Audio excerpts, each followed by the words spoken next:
누가복음 24장 49절 말씀, 성령 세례에 대해서 말씀 읽도록 하겠습니다. 시작.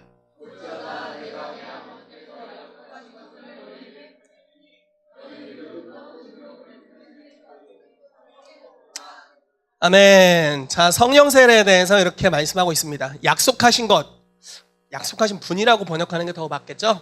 누굴까요? 성령님입니다. 성령님. 우리에게 보내주시는데 그분이 오시면 능력으로 입혀진다라고 이야기하고 있습니다.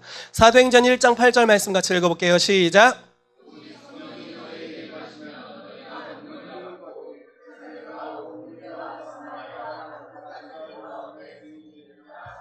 아멘. 아멘. 성령님이 임하시면 권능이 임하고 우리가 사명을 성취할 수 있게 됩니다. 아멘. 자, 성령님의 약속에 대해서 말씀을 좀 나누도록 하겠습니다. 누가복음 3장 16절 이렇게 말씀 나와 있습니다. 요한이 모든 사람에게 대답하여 이르되 나는 물로 너희에게 세례를 베풀거니와 나보다 능력이 많으신 이가 오시나니 나는 그의 신발끈을 풀기도 감당하지 못하겠노라. 그는 성령과 불로 너희에게 세례를 베푸실 것이요. 그래서 네, 감사합니다. 임산부를 위한 특별한 배려. 성령 예수님께서 오시면 무엇을 하시냐면 물로 세례를 주실 뿐만 아니라 성령과 불로 세례를 주신다라고 나눴고요. 지지난주에 저희가 이 불 세례가 성령 세례와는 별개의 세례다라고 나눴습니다. 전 사실 똑같은 걸로 생각하고 계속 그렇게 말씀을 나누고 있었거든요. 근데 그게 아니라 이제 다른 부분이라고 나눴고요. 약간 고난의 불 세례 같은 우리 안에 있는 우리를 연단하시고 우리의 속사람 안에 있는 찢기들을 드러내시고 그러면서 하나님의 선하심을 경험하게 하시는 우리를 성화시켜 가시는 세례로서의 불세례를 나눴고요. 오늘은 성령 세례에 대해서 나누도록 하겠습니다. 네. 들으셨죠? 민규 나가려고 하면 나가지 말라고 하세요.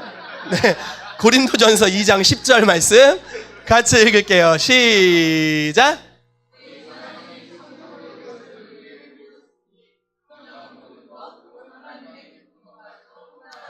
아멘. 여러분 성령님과 함께하길 원하십니까? 저는 성령님이 진짜 너무 좋습니다. 그분을 사랑합니다. 그분께 사로잡혀 살고 싶습니다. 여러 가지 이유가 너무 많지만 그 중에 하나는 이것입니다. 성령은 어떤 분이시냐면 하나님의 깊은 것까지도 다 아시는 분이세요. 그러니까 우리 교회사 가운데 아버지 하나님은 항상 존중을 받으셨던 것 같아요. 그리고 예수님에 대한 신성에 대한 논의가 AD 약 300 몇 년 정도에 있었습니다. 그래서 예수님이 과연 하나님의 아들이시냐 아니면 그러니까 하나님과 동등되신 분이냐 아니면 그보다 좀 못한 분이냐라는 논의가 계속적으로 있어 왔습니다. 그런데 이제 성경적으로 또 여러 신학적인 싸움, 논쟁이 있었고요. 교회가 어떻게 결론을 내렸냐면 예수 그리스도는 하나님과 동등한 영광을 가지신 분이고 그분으로부터 출생하신 분이시다. 이렇게 이제 결론을 내렸습니다. 사실 교회가 결정을 내렸다는 게 중요하다기보단 진리가 그러했던 걸 교회가 인정했다고 보는 것이 옳겠죠. 그러면서 이제 예수님의 신성에 대해서 예수가 우리의 구주시고 하나님이시고 하나님의 아들이신 것에 대해서 계속적으로 나누게 되었습니다. 그런데 성령님은 그거에는 좀 비교가 안 될 정도로 너무 축소돼서 알려지셨던 것 같아요. 여러분 삼위 하나님이라고 들어봤습니까? 자, 제1위 하나님 무슨 하나님이죠? 네, 성부 하나님, 아빠 하나님이시죠. 2위 하나님 어떤 하나님이시죠? 성자 하나님이시죠. 3위 하나님 어떤 하나님이세요? 성령 하나님. 이게 등수가 아닙니다.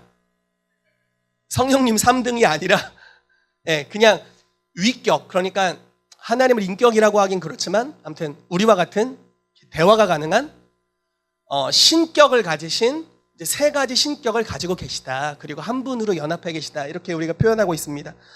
이 성령님에 대해서는 계속적으로 폄하되는 경우가 굉장히 많았습니다. 그래서 말씀대로 살아. 성령의 인도함을 받는 건 위험해. 나 훅 간다.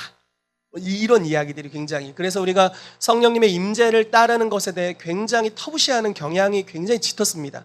그런데 교회가 이것으로부터 돌이켜야 됨을 믿습니다.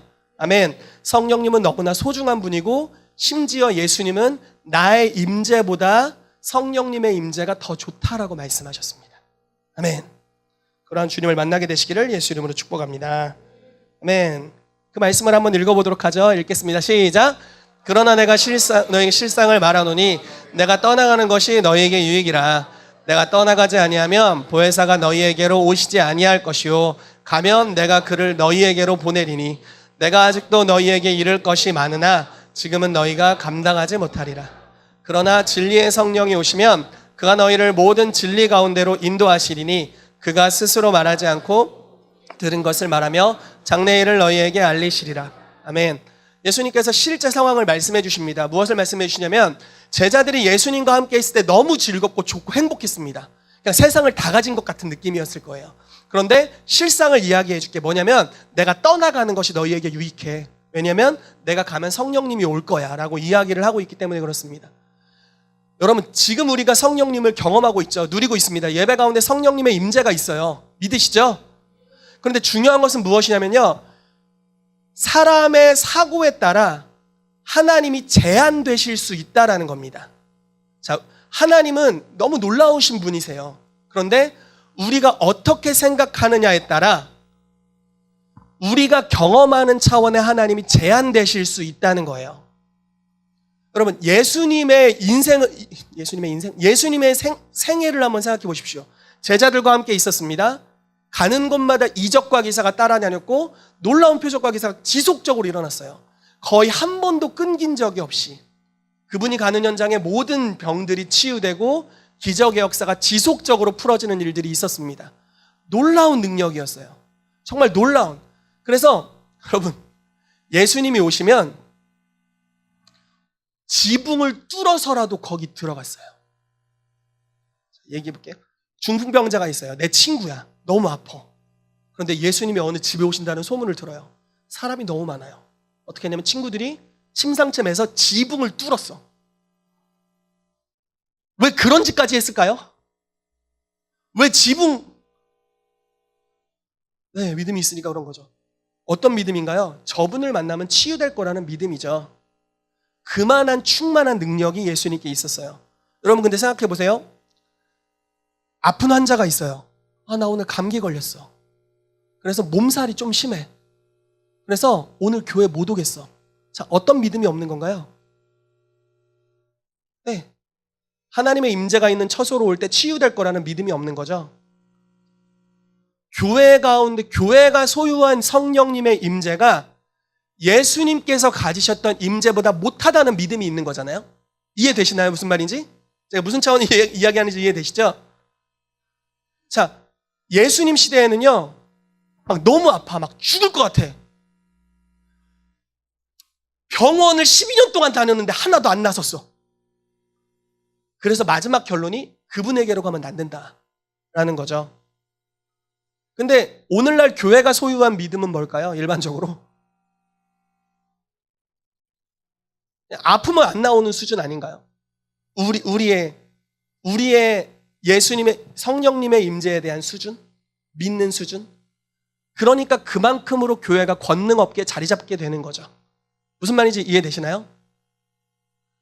만약에 이 말씀이 진짜로 우리 가운데 현실로 다가온다면 예수님의 임재보다도 더 낫다고? 근데 성령님이 우리 가운데 계시다고? 대박 터졌네. 밥 걱정할 필요가 없어요. 다 오병이요, 기적이야. 누가 치킨 한 마리만 시키면 돼. 뿔리는 거지. 늘어나! 축사하시고 한 입 뜯어먹고 너도 먹고 하는데 계속 그대로 있고 막. 누가 맥날 가서 햄버거 하나만 사오면 돼. 세트 하나만 사오면 돼. 감자를 나눠준데 그대로 있어, 감자가. 여러분, 성령님의 임재를 어느 수준으로 우리가 축소하고 있는지를 알아야 합니다. 그리고 성령님이 어떤 분이신지 우리가 더 알 필요가 있습니다. 근데 참 성령님은 너무 인격적이셔가지고 억지로 그렇게 막 때리면서 가르치거나 그런 스타일은 아니세요. 우리를 천천히 알려주시고 깨닫게 하시는 분이시죠. 그래서 우리를 서서히 깨달아 가도록 이끌어 주십니다. 그래서 바로 사실은 이것입니다. 실상은 예수님의 임재보다 뛰어난 임재, 그 하나님의 영광을 가지고 우리 가운데 오셨고 그분의 임재는 이 땅에 예수님이 계셨던 것보다 훨씬 낫다라는 것이 성령님이 직접 얘기한 게 아니라 예수님이 성령님 자랑을 지금 하고 있는 것이죠. 이런 성령님을 소유하게 되시는 저와 여러분들 되시기를 예수 이름으로 축복합니다. 아멘, 아멘, 아멘. 성령님의 임재가 더욱 좋습니다. 자, 말씀 읽어볼게요. 시작. 하나님이 나사렛 예수에게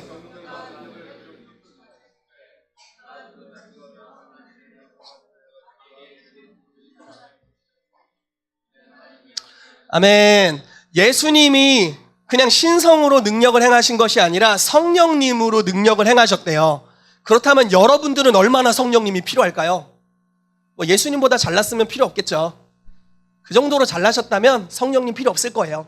그러나 우린 당연히 그보다 훨씬 못합니다. 그렇다면 우리에게 성령님은 더더욱 필요한 줄로 믿습니다. 아멘. 예수님에게 능력을 부으신 성령님이십니다. 자, 두 종류의 그 성령의 부으심에 대해서 나누도록 하겠습니다.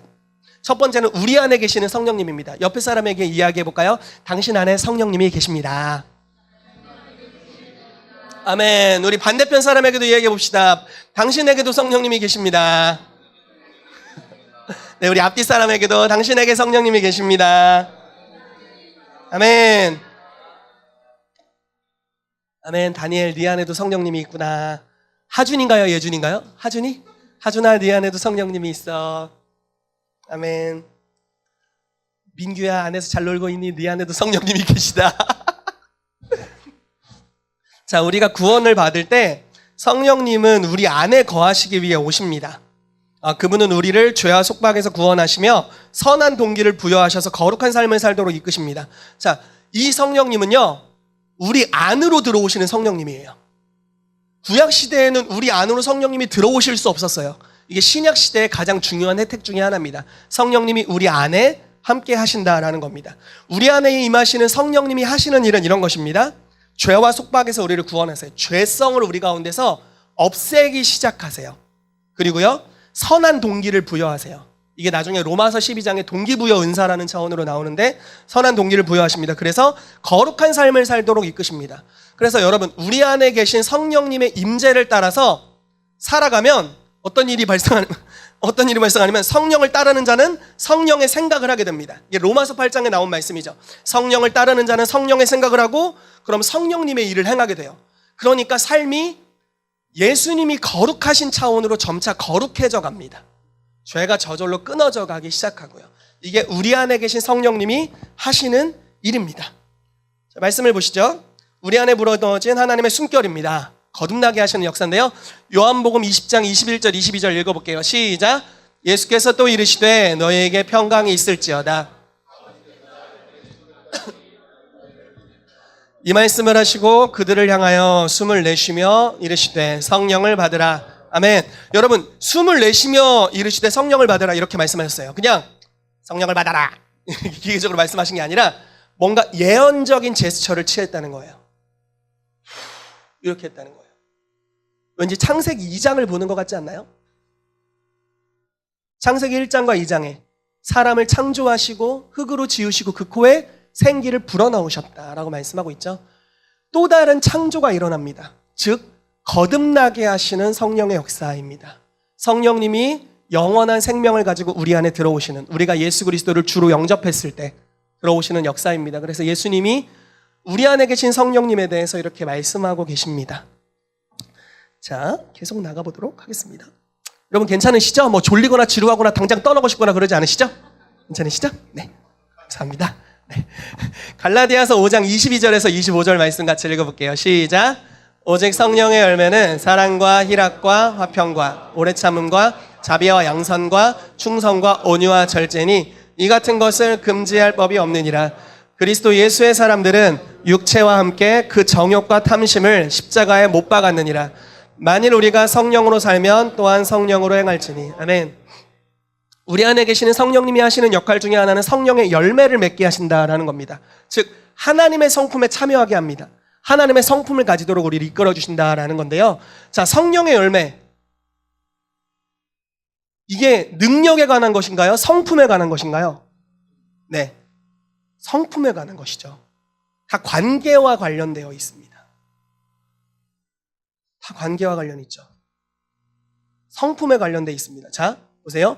육체와 함께 그 정욕과 탐심을 십자가 못 박았고 성령을 따라 살면 성령님으로 행해서 성령의 열매를 맺게 된다라고 말하고 있습니다. 그래서 우리 안에 계시는 성령님이 우리 가운데 하나님의 성품에 참여하게 하는 일을 하신다라는 것입니다.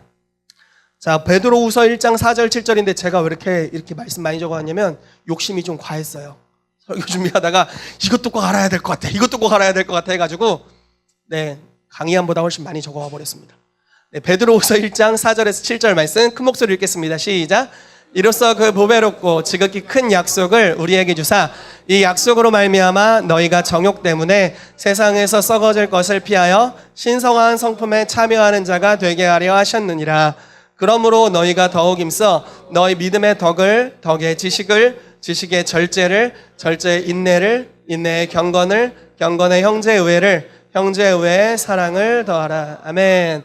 그래서 하나님의 성품에 참여하도록 우리를 이끌어 주셨다라는 말씀입니다. 아멘. 자, 어디까지 이렇게 가는지. 그래서 이제 우리 안에 성령님이 거하시면 동기부여 은사라는 게 생깁니다. 이거는 그 고린도전서 9장에 나오는 방언 예언 이것과는 좀 다른 은사예요. 동기부여 어떤 것이냐면요. 섬기고 싶어 이런 거예요. 아, 섬기고 싶다 뭐 이런 마음이 드는 거죠. 구제하고 싶어 이런 마음이 드는 거예요. 여러분 진짜 재미난 일이 있었는데 이런 거 얘기해도 되겠죠? 이명희 선교사님은 선교를 가셨잖아요. 가시기 전에 저한테 갑자기 이제 지난주에 제가 선병원에 지난주였나요? 네, 선병원에 사역을 하러 갔었는데 갑자기 이렇게 말씀하시는 거예요. 저희 이제 아이 태명이 은총입니다. 제가 이제 애 아빠예요. 그런데 갑자기 이거 은총이를 위해서 주는 거예요 하시면서 봉투를 하나 주시는 거예요. 제가 선교 후원을 해드려야 될 입장에서. 그래서 봤어요. 이렇게 이런 거 있잖아요. 화장실에서 몰래 보고 싶은, 빨리 보고 싶은 거 있잖아요. 봤더니 중국 돈이 들어있어. 중국 돈이. 그래가지고 아이고 이게 웬일이야. 주여 아버지 저도 그 신발 잘 사서 신겠습니다. 너무너무 감사했어요. 그래서 어쨌든 이런 거죠. 동기부여 은사예요. 저를 구제해 주셨어요. 그러니까 이런 가르치고 싶다.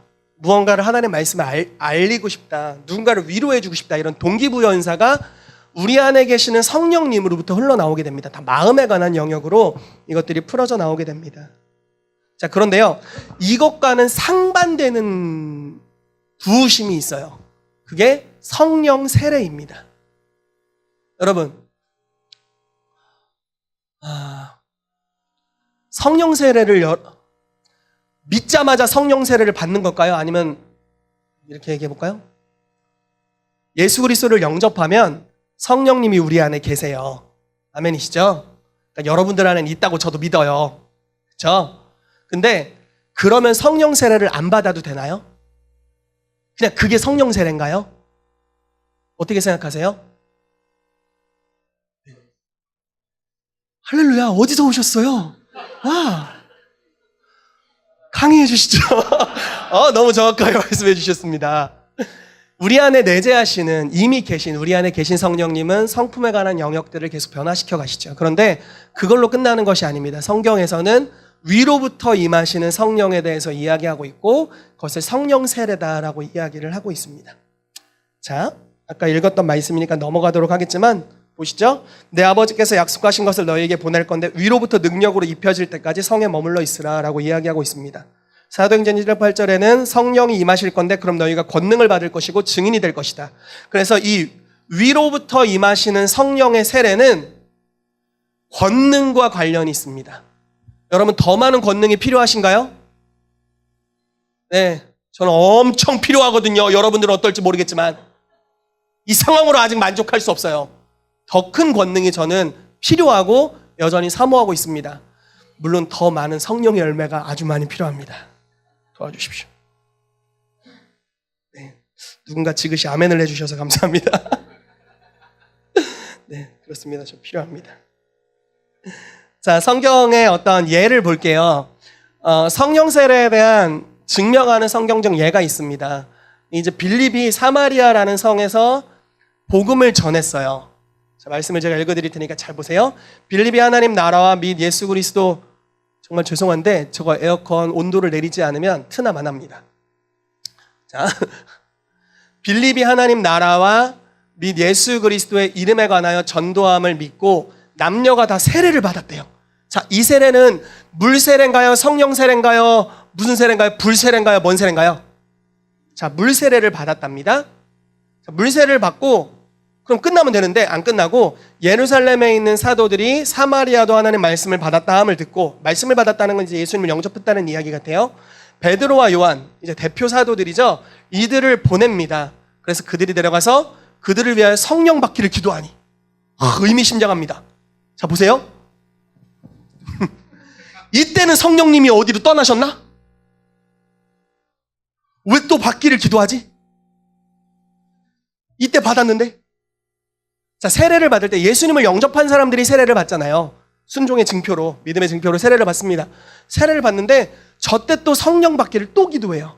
그러니까 이것과 저거는 다른 거예요. 예수님을 영접할 때 우리 안에 성령님이 임하십니다. 그래서 우리의 성품과 속성을 변화시켜 가세요. 그런데 이걸로 그치는 것이 아니라 다시 한번 성령을 받을 필요가 있대요. 이 성령님은 위로부터 임하시는 성령이고 권능으로 임하시는 성령이에요. 여러분, 제자들의 삶에 어떻게 이 일이 일어나는지 보십시오. 요한복음 20장 말씀에 보면요, 숨을 후 내쉬며 가라사 이르시되 성령을 받으라라고 말씀하셨죠. 그러니까 이때 이미 부활하신 예수님이 숨 넣었으니까 성령 받은 거죠. 그렇잖아요. 성령을 그때 받으신 건데 그걸로 그치는 것이 아니라 능력으로 입혀질 때까지 기다리라라고 말씀하시고, 또 다른 성령님을 너희가 받아야 된다. 같은 성령님이시지만 안에서 역사하시는 성령이 아닌 위로부터 능력으로 입혀지는 성령의 권능을 받아야 된다라는 말씀입니다. 여러분, 이분을 받게 되시기를 예수 이름으로 축복합니다. 아멘. 자, 성령 받기를 기도하니 이는 아직 한 사람에게도 성령을 내리신 적이 없대요. 안에 계셨지만 위로부터 임하신 적이 없답니다. 권능을 받은 이가 없었어요. 빌림만 권능을 받았습니다. 그래서 이러고 다녔습니다. 자, 그런데 이제 사마리아 성에 있는 모든 사람들이 성령을 받기 위해서 예수의 이름으로 세례를 받을 뿐만 아니라 이제 성령을 받기 위해서 안수함에 이들이 성령을 받는 역사가 있습니다. 그래서 베드로와 요한에게 임했던 그 권능의 성령님이 동일하게 임하는 역사가 있게 되었습니다. 아멘. 자, 성령 세례가 임하면 권능이 오는데 은사들과 함께 옵니다. 그냥 성령 세례가 올 뿐만 아니라 그게 은사들과 함께 옵니다. 일반적으로 방언이 많이 오는 것 같아요. 초대교회에도 보면은 방언하고 예언하니라고 나와 있습니다. 사도행전 19장 6절, 여기 성령 세례 받는 장면이거든요. 바울이 안수했더니 성령이 그들에게 임하시고 방언도 하고 예언도 했다라고 말하고 있습니다. 여러분, 성령 세례 받을 때 혹시 방언 받으신 분들 계신가요? 네, 저도 턱이 떨리는 방언을 경험했죠. 아우. 아, 이거 성령 세례구나. 주님의 임재가 너무 강력해서 턱이 지멋대로 떨렸습니다. 그래서 제가 너무 신나가지고 집에 가가지고 새벽에 기도하려고 기도했죠. 성령 임재가 막 너무 느껴지고 너무 행복하고 막 권능이 임한 것 같고 그랬습니다. 그랬더니 이제 제 옆에 자고 있던 형이 조용히 해, 시끄러워!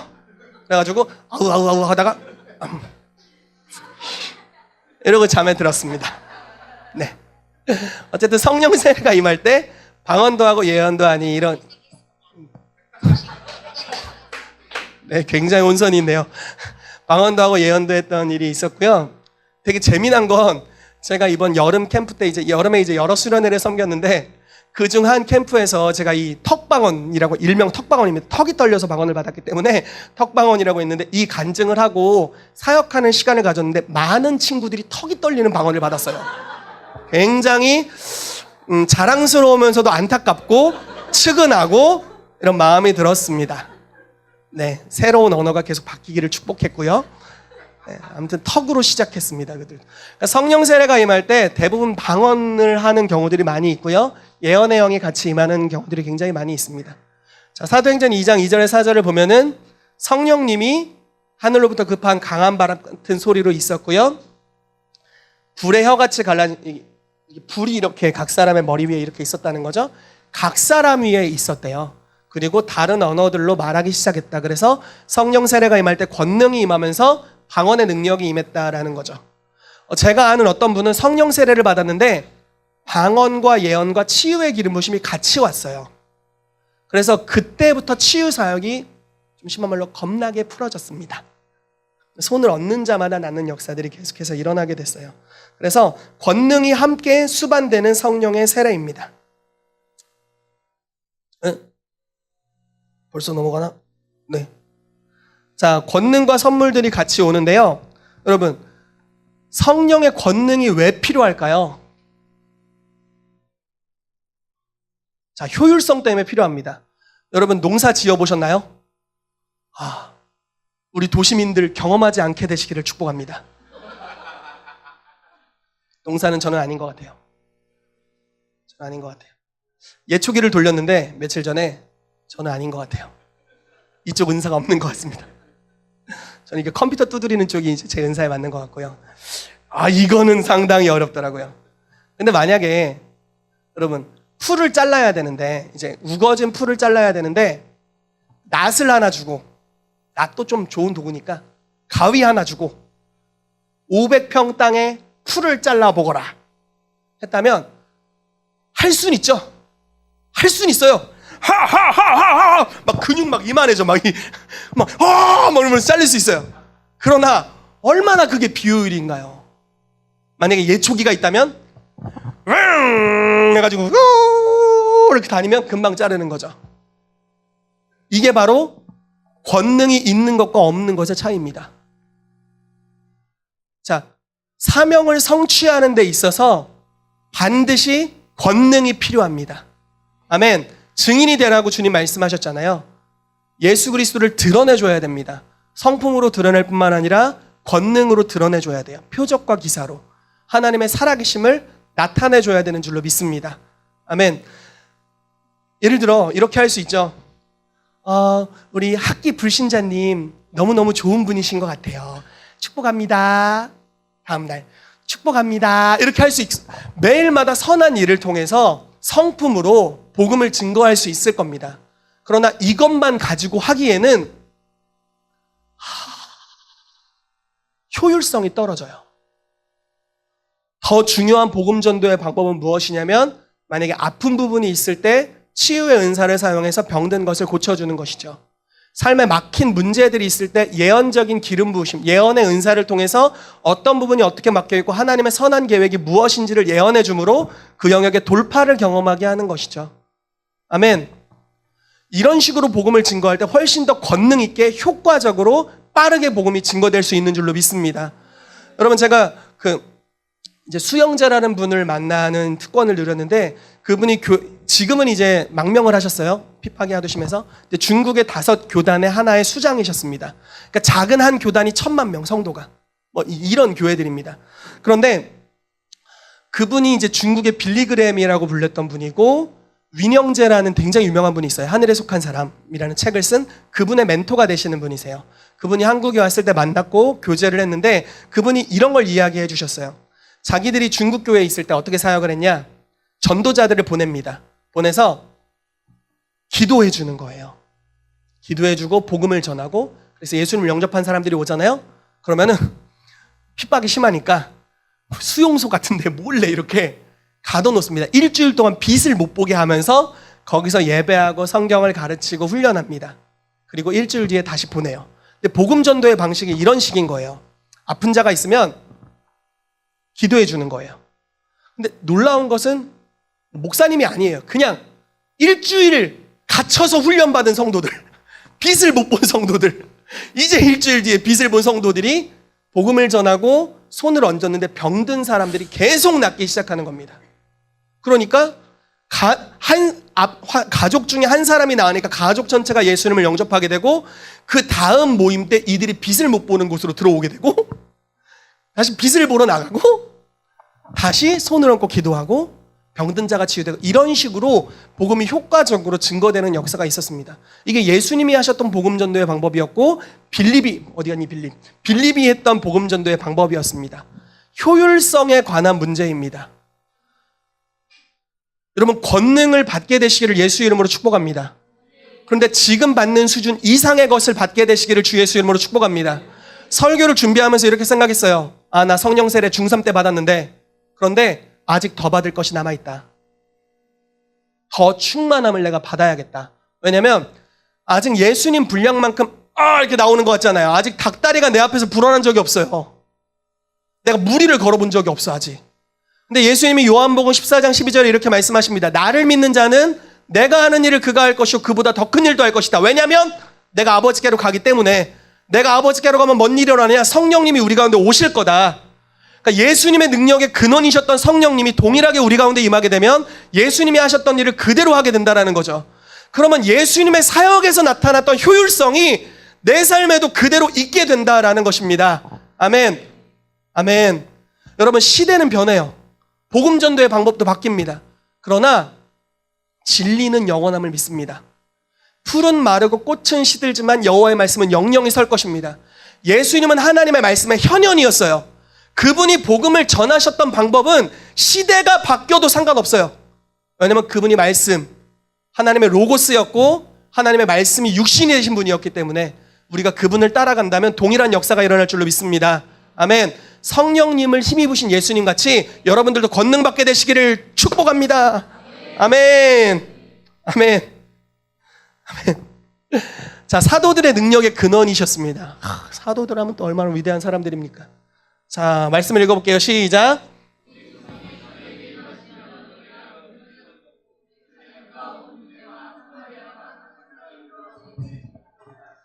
아멘. 자, 베드로가 하루아침에 사람이 바뀐 것 같아요. 그 전날 예수님 부인하더니 며칠 뒤에, 한 50일 뒤에 수많은 사람들 앞에 나타나서 너희가 못 박아 죽인 게 바로 너희 구주시다. 이렇게 얘기하면서 회개해라. 예수님을 믿어라. 라고 이야기했고 성령이 임하도록 기도합니다. 하루에 3,000명, 그 다음에 5,000명. 여러분, 예루살렘의 인구가 그 당시 약 10만 명이었대요. 근데 약 5만 명이 그리스도인이 됐습니다. 그 복음 전도의 효율성의 핵심에는 사도 베드로가 있었죠. 그런 역사가 사도들로부터 풀어지게 되었습니다. 여러분, 대전의 인구가 130만이었는데 지금 세종시로 빠져서 얼마인지 잘 모르겠습니다. 들어와! 얼마인지 모르겠어요. 그렇지만 우리가 만약에 예수님이 받았던 동일한 성령, 아멘이시죠? 사도들이 받았던 그 성령님을 받게 된다면 여러분들이 하는 설교, 여러분들이 손을 얻는 것, 여러분들이 복음을 전할 때 귀신들이 떠나가게 되고 병든 자들이 치유받게 되고 하나님의 비밀한 것들을 말하게 되고 그러면서 하나님의 역사가 일어날 줄로 믿습니다. 사도들에게 성령님이 능력의 근원이었다면 저와 여러분들에게는 얼마나 더 능력의 근원이어야 합니까? 아멘. 저는 베드로만큼 성격이 좋은 것 같지 않거든요. 제 아내가 항상 말씀하시기를, 주의 사모님이 항상 말씀하시기를, 오빠는 부모님께 감사해야 돼. 오빠는 성격 타고난 건 이상한데 부모님이 너무 좋았어. 그래서 아멘. 감사합니다 부모님. 주께 영광을 돌려드리고 있어요. 저 알거든요. 제 성격이 속도 얼마나 좁은지 담아둘 수가 없어. 분노를 담아둘 수가, 마음에 힘든 걸 담아둘 수가 없어요. 저는 이렇게 굉장히 작아요. 조금만 쌓여도 얼굴에 바로 티가 나는 성격이거든요.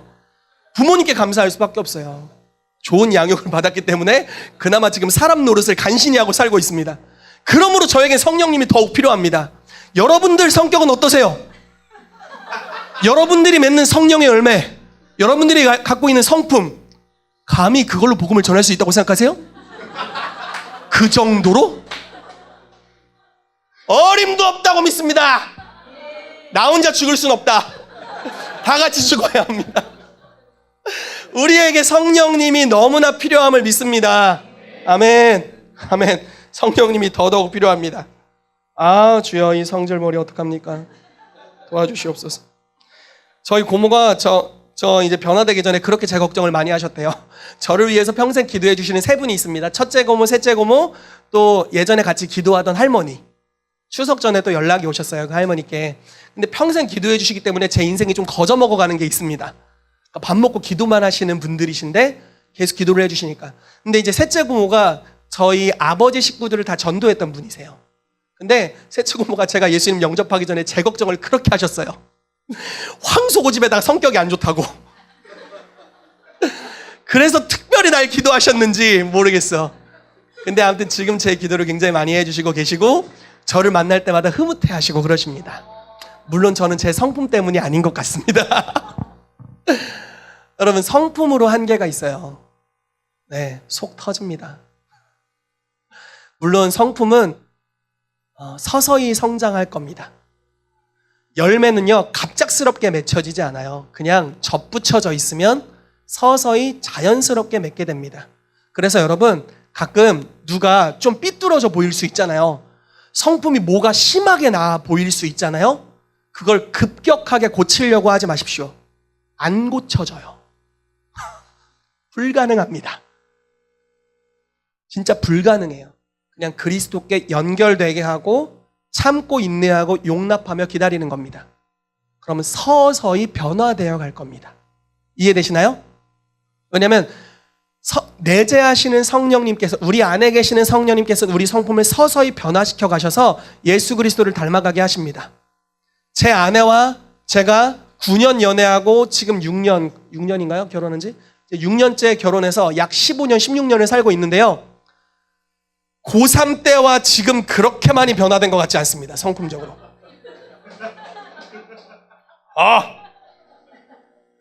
물론 조금 성숙해가고 있다고 믿어요. 믿음으로, 물론 저도 제가 21살 때보다 아주 조금 성장했다고 믿습니다. 많이 성장하진 않았죠. 그 당시 저희 부모님이 저의 성품을 보고 저를 억지로 뜯어 고치려고 했다면 저는 이게 뜯겨 있을 겁니다. 실제로 고쳐지지 않았을 거예요. 그러나 인내하고 기다려주셨고 또 제 영적인 리더들이 저를 인내하고 기다려줬습니다. 그러니까 서서히 변화되어 가는 중입니다. 그런데 여러분 잘 보세요. 권능은 순식간에 오게 됩니다. 이게 중요한 포인트예요. 권능은 갑자기 오게 됩니다. 급하고 강한 바람 같은 소리. 없다가 갑자기 급하게 휘 이렇게 온 겁니다. 그냥 갑자기 오게 돼요. 만약에 여러분들이 성령의 능력의 차원에 있어서 난 참 무능력한 것 같아 라고 느낀다면 이제 그러지 마십시오. 그건 성장 차원이 아닙니다. 받는 차원이에요. 그리고 나중에 이제 활용하고 활성화 있는 영역에서는 이제 활용할 수 있겠지만 이것은 받는 영역입니다. 그래서 잘 보세요. 진짜 조금 가감하지 않고 말씀드릴게요. 목소리 큰 사람이 권능이 세질 가능성이 많아요. 무엇이냐면 제가 존경하는 옆교회 장경동 목사님이 이렇게 말씀하셨어요. 참새 새끼들이 이제 참새 엄마 아빠가 집어다 주는 먹이를 먹기 위해서 이제 이렇게 했답니다. 짹짹짹짹짹짹짹짹 이렇게 했대요. 근데 그중 유독 한 놈이 짹 이렇게 했답니다. 그러니까 아빠 엄마는 볼 때 이놈이 제일 배가 고프구나 하고 그 놈한테 먹이를 줬대요. 그리고 다시 날아갑니다. 먹이를 찾으러 먹이를 갖고 왔습니다. 다른 아이들 다 짹짹짹짹짹짹 그런데 얘 혼자 짹 이렇게 했습니다. 그리고 걔한테 또 먹을 걸 줬답니다. 목소리 큰 게 이기는 거야. 그러니까 무슨 말이냐면요. 성품이 좋은 사람에게 권능을 부어주시는 게 아니에요. 굉장히 중요한 영적 원리입니다. 권능은 사모하고 구하는 자에게 옵니다. 이게 원리가 달라요. 성품은 그리스도께 연결되어 있으면 서서히 좋아집니다. 착한 성품이 생기고 온유해지고 겸손해지고 이렇게 갑니다. 그런데 권능은 다른 차원이에요. 이런 사람이 권능을 받습니다. 즉 사모하고 갈망하고 구하는 자가 반드시 권능을 받아요. 여러분 제 주변에는요 이런 말씀 좀 죄송합니다. 저 포함시킬게요. 저를 비롯해서 성품이 안 되는데 권능을 받은 분들이 굉장히 많습니다. 왜 그런 성격으로 그 능력이 나가는지 이해가 안 되지만 그분들의 특징은 무엇이냐면 지금도 갈망하고 있다라는 거예요. 성령 세례, 성령 충만은 성품 좋은 사람이 언제든지 주시겠지 이런 사람에게 충청도식으로 오는 게 아니에요.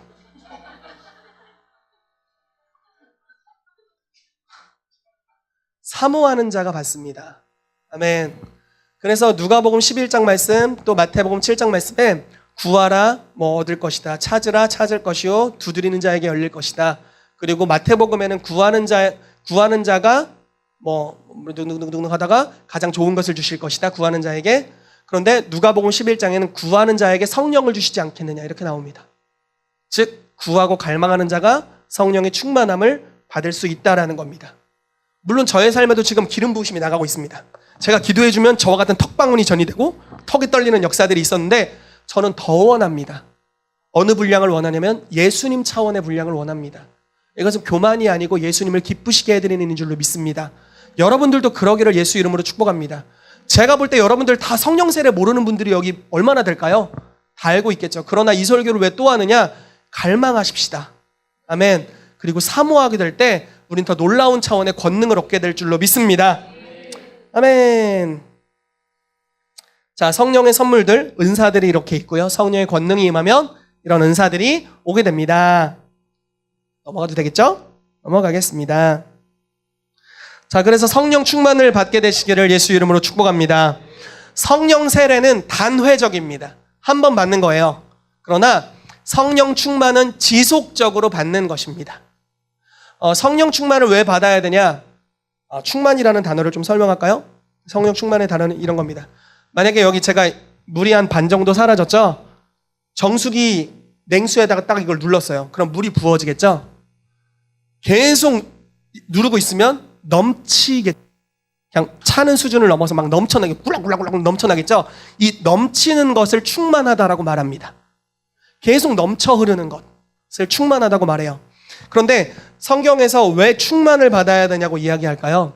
저는 두 가지 이야기를 꼽고 싶은데, 하나는 새 나가요. 빵꾸 났어. 성품이 별로라서. 삶이 그닥 거룩하지 않기 때문에 빵꾸가 났어요, 여러분. 그래서 질질 새 나갑니다. 질질 새 나가요. 여러분, 구약시대에 임한 성령의 권능, 성령의 능력은 이 성령 세례와 비슷한 종류의 능력이었어요. 예를 들어 삼손에게 위로부터 권능이 입혀졌다라는 표현을 해요. 삼손에게 임한 권능. 근데 삼손이 권능을 어떻게 했나요? 계속 소유하고 있었나요? 질질 샜나요? 질질 새다 나중에 빼앗겼어요. 사울이 권능이 있었어요? 없었어요? 사울왕이? 원래 권능이 있었죠. 그런데 어떻게 됐어요? 질질 새나가다가 이제 악신이 들렸다고 이야기하고 있어요. 빠져나갔어요. 이렇게 성령이 위로부터 임하는 권능은 질질 셀 수 있어요. 내가 오늘 아내랑 파이트! 허! 나갔어. 이런 일들이 있어요. 혈기하! 하면 이제 혈기와 함께 기름 부심이 빠져나가는 일들이 있죠. 그래서 우리 가운데 채워짐이 지속적으로 필요한 줄로 믿습니다. 아멘. 그 또 한 가지 이유가 있어요. 뭐냐면요. 자, 이 말씀 같이 읽어보시죠. 시작.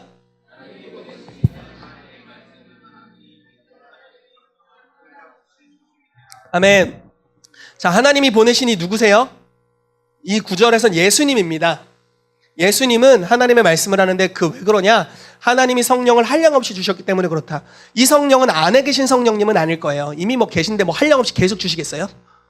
이것은 권능으로 임하시는 성령님을 이야기한 표현입니다.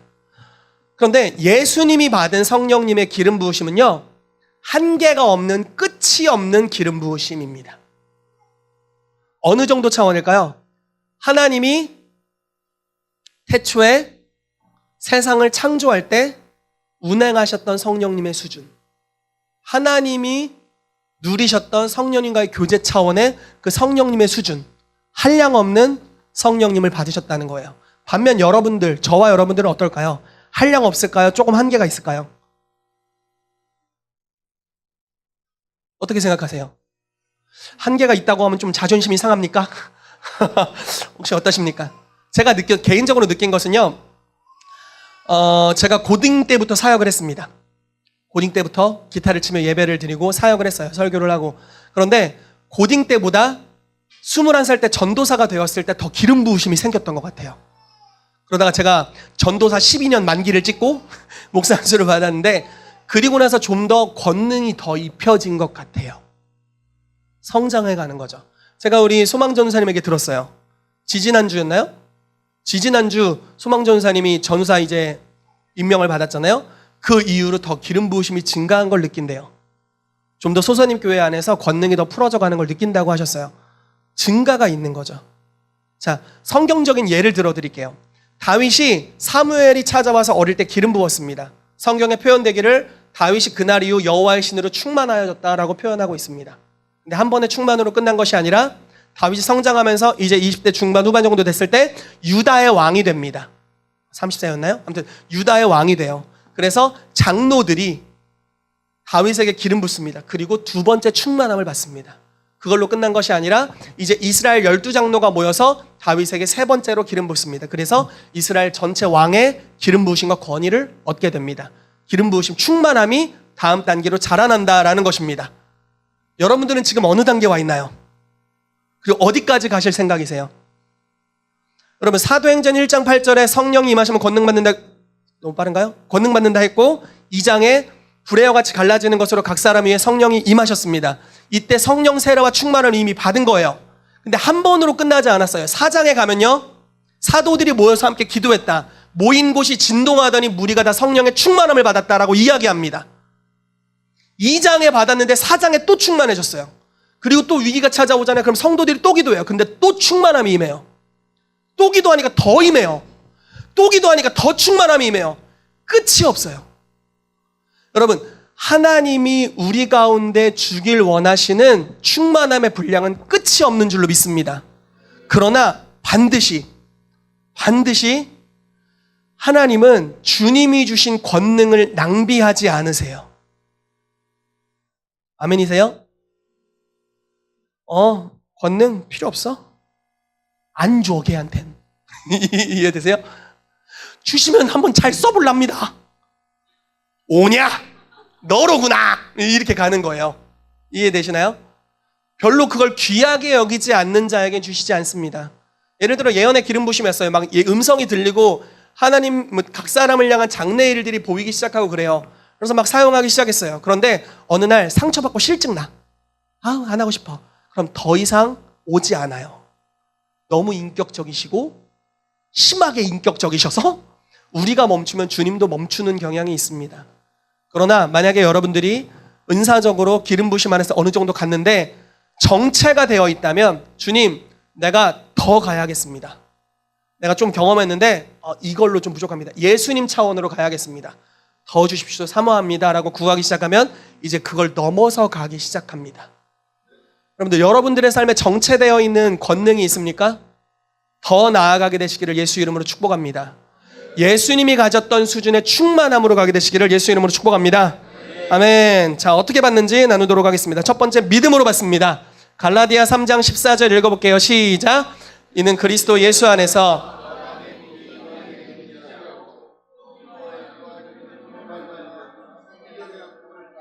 아멘. 믿음으로 말미암아 성령의 약속을 받습니다. 그래서 믿음이 가장 중요한 포인트입니다. 이런 믿음이에요. 하나님은 나에게 성령님을 주시기를 기뻐하신다 라는 믿음입니다. 우리의 성품 아니에요. 우리의 거룩한 삶 이런 게 조건이 아닙니다. 하나님이 거저 주시기를 기뻐하신다라는 믿음입니다. 우리를 사랑하신다는 믿음이 있으면 더 충만함을 받을 수 있고 성령 세례를 받을 수 있습니다. 자, 두 번째 가볼게요. 구함으로 받습니다. 기도로 받습니다. 누가복음 11장 13절 읽어볼게요. 시작. 너희가 악할지라도 좋은 것을 자식에게 줄 알거든. 아멘. 우리가 구할 때 성령님을 받게 됩니다. 아멘. 구하는 자에게 성령을 주시지 않겠느냐? 주신다라는 것입니다. 그러므로 구하게 되시기를 예수 이름으로 축복합니다. 이미 성령 세례를 받으신 분은 더욱 큰 충만함, 그래서 예수님이 받으셨던 한량없는 성령을 받게 되시기를 축복합니다. 아멘. 세 번째입니다. 안수입니다. 손을 얻는 것이죠. 사도행전 8장 16절에 17절 같이 읽어볼게요. 시작.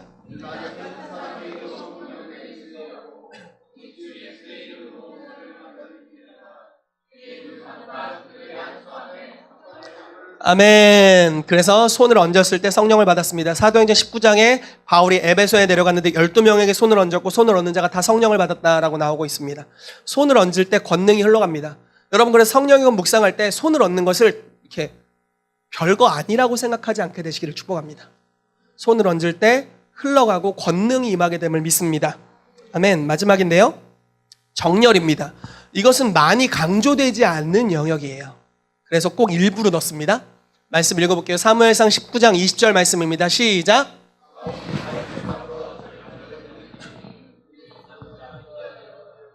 사무엘이 그들의 수령으로 선 것을 볼 때 하나님의 영이 사울의 전령들에게 임하매 그들도 예언한지라. 아멘. 자, 정렬을 이야기하고 있습니다. 뭔가 사도적으로 정렬되어 있는 모습을 이야기하는 거예요. 굉장히 독특한 구절입니다. 선지자 무리들이 있었습니다. 이 무리들의 리더로서 사무엘이 있었습니다. 즉, 질서정연하게 교회가 정렬되어 있는 모습입니다. 그리고 그 안에 선지자들은 다 소속감을 가지고 있습니다. 자기의 리더가 누구인지 알고 있고 자기가 섬기는 주인이 누구인지 알고 있습니다. 하나님이 누구신지를 알고 있는 거죠.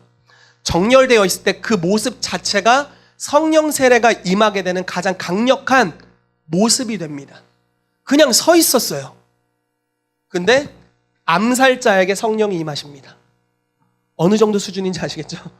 시편 133편에 이런 말씀이 있죠. 형제가 연합하여 동거하며 어찌 그리 선하고 아름답니. 얼마나 아름답냐면 거기 복을 명하셨는데 그게 영생이야 라고 말씀하시죠. 영생이신 성령께서 대제사장의 머리에서 흘러내려오는 기름과 같이 흘러서 몸의 모든 지체에게 임한다라고 말씀합니다. 정렬되었을 때 흘러감이 있게 되는 것이죠. 여러분, 그래서 어느 곳이든 소속감을 갖게 되시기를 주 예수 이름으로 축복합니다. 아멘. 그래서 우리가 지체들과 연결되어 있고 여러분들의 영적 아버지와 어머니들과 연결되어 있는 것이 너무나 중요합니다.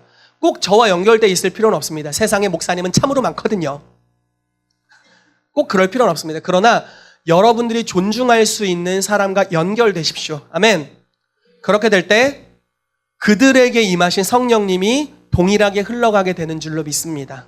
아멘. 여러분, 그게 참으로 신비한 것 같아요. 빌립은 성령의 권능이 있었을까요? 없었을까요? 있었죠. 빌립은 권능 있는 사람이었습니다. 한 사람의 복음 전도로 성 전체가 변화됐어요. 근데 빌립이 아무리 기도해도 성령 세례가 안 임합니다. 저는 물론 그 다음에 임했을 수도 있겠지만 이건 하나님의 섭리라고 생각해요.